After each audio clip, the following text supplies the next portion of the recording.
tobanka heer ee ugu muhiimsan buugga The 48 Laws of Power. Bismillaah. Adduunka maanta aan ku noolnahay awooddu waa sir qarsoon oo hogta nolosha dadka, siyaasiyiinta, ganacsatada iyo xitaa asxaabta kugu heeran.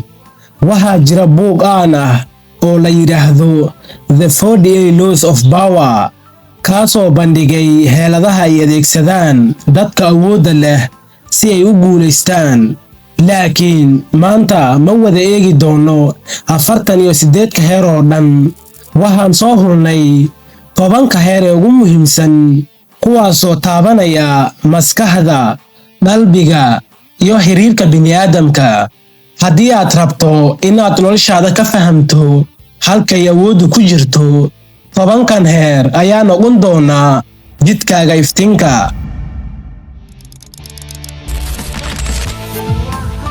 aan soo qaadano heerkeena koowaad. weliga ha ka badin sayidkaaga. Dadku waxay necab yihiin in laga hoos baxo ama laga iftiimo.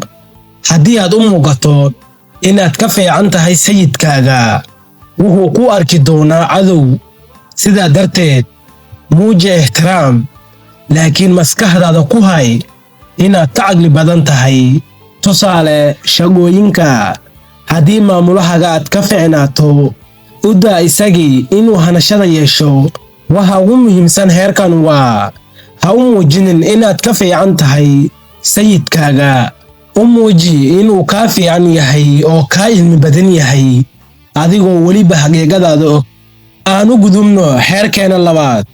qarsoonow niyadaada, weligaaga ha muujin. haddii dadka kale ogaadaan qorshahaaga, way kaa hortegi karaan. sirta waa hubka ugu weyn ee awoodda. tusaale ahaan, siyaasiyiinta waxay mar walba ka hadlaan waxaan run ahayn si aysan qorshahooda dhabta ah u fashilmin. waxa ugu muhiimsan heerkan waa qarsoonow intaad qarsoonaan kartid. weligaa hayse soo bandhigin. aan u gudubno heerka saddexaad. mar walba dadka dareenkooda soo jiid. dunida maanta qof aan muuqan waa qof aan jirin. iska dhig muuqaal oo abuur sheeko, kana dhig dadka inay ka hadlaan. tusaale ahaan, fanaaniinta iyo madaxda siyaasadda waxay sameeyaan ficilo si keliya loo hadalhayo. waxa ugu muhiimsan heerkan waa mar walba dadka dareenkooda soo jiid oo ka dhig kuwa adigu ku hadalhayaan. aan u gudubno heerka afaraad. cadowgaaga gebi ahaanba burburi. cadowgaaga oo aanad si fiican u burburin wuxuu noqon karaa mid soo laba kacaleeya. haddii aad dagaal gasho, hubi inaad gebi ahaanba burburisay. tusaale, roomaanku markii ay burburiyeen Carthage, waxay hubiyeen inuusan mar dambe soo kacin. waxa ugu muhiimsan heerkan waa cadowgaaga gebi ahaanba burburi. wax neef ah kaga tegin si uusan mar dambe kugu soo laba kacalayn. aan u gudubno heerka shanaad. ka faa'iidayso maqnaanshahaaga. marka aad joogto, mar walba qiimahaaga wuu yaraanayaa. haddii aad maqnaato, dadka waxay dareemayaan qiimahaaga. tusaale, fanaaniin badan ayaa si ulaka u maqnaadaan muddo, si marka ay soo laabtaan xiise weyn loogu qabo. muhiimadda heerkan ayaa ah ka faa'iidayso maqnaanshahaaga. yacni, dadku ma xiiseeyaan ama aan dhahno ma qiimeeyaan waxa si fudud lagu helo. ha noqon qof si fudud lagu helo. aan u gudubno heerka lixaad. ogow xadhkaha dadka. qof walba wuxuu leeyahay dareen ama tab jilicsan. qofka awoodda doonaya waa inuu ogaadaa meesha qofkaas laga dhagaajin karo. tusaale, ganacsatada waaweyn waxay ogaadaan waxa macaamiishooda ay jecel yihiin, kadibna si fudud ayay u xakameeyaan. muhiimadda heerkan ayaa ah ogow xadhkaha dadka. aan u gudubno heerkeena toddobaad. isdhaabe sidii boqor. haddii aad is-hoosaysiiso, dadka ayaa ku hoos dhigi doona. laakiin haddii aad u dhaqanto sidii qof weyn, dadka ayaa si dabiici ah kuu ixtiraami doonaan.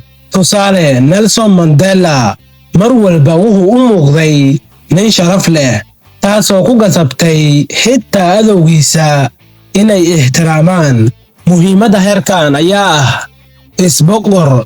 Dadka ayaa ku boqri doona, laakiin haddaad is-hoos dhigto ha ka sugin dadka kale inay ku boqraan, maxaa yeelay adaab u bilaabay hoosaynta. Dadka sidaad isku aragto ayay ku arki doonaan.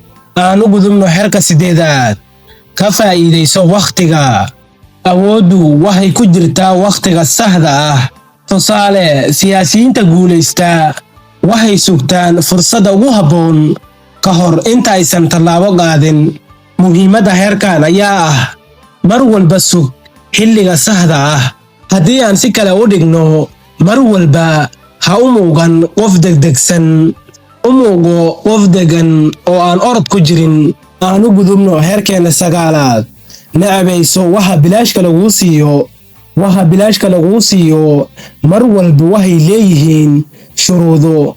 Heerkan wuxuu ku leeyahay iska ilaali hadiyada bilaashka ah. Ku tiirsanow waxaad adigu kasbatay. Tusaale ahaan, qof walba wuu og yahay in hadiyada siyaasiyiinta aysan weligood bilaash ahayn. Muhiimadda heerkan ayaa ah iska ilaali hadiyada bilaashka ah.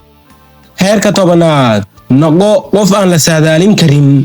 Heerka ugu dambeeya wuxuu leeyahay qofka awoodda leh waa inuu noqdaa qof aan la saadaalin karin. Haddii aad leedahay gaabad, dadka ayaa ku qorsheyn kara, laakiin haddii aad noqoto mid sida biyaha isu beddela, weligaaga laguma qaban karo. Tusaale, Sun Tzu, qoraaga buugga The Art of War, wuxuu sheegay ciidanka guulaysta waa kan la qabsada xaaladda. Ugu dambayn, 10ka heer ee aan soo hulnay waa lafdhabarta buugga 48 Laws of Power. Waxay ku barayaan xeelad, dulqaad, iyo sidaad u fahmi karto si aad awood ugu yeelato. Xasuusnow, awooddu ma ahan hoog jireed oo keliya.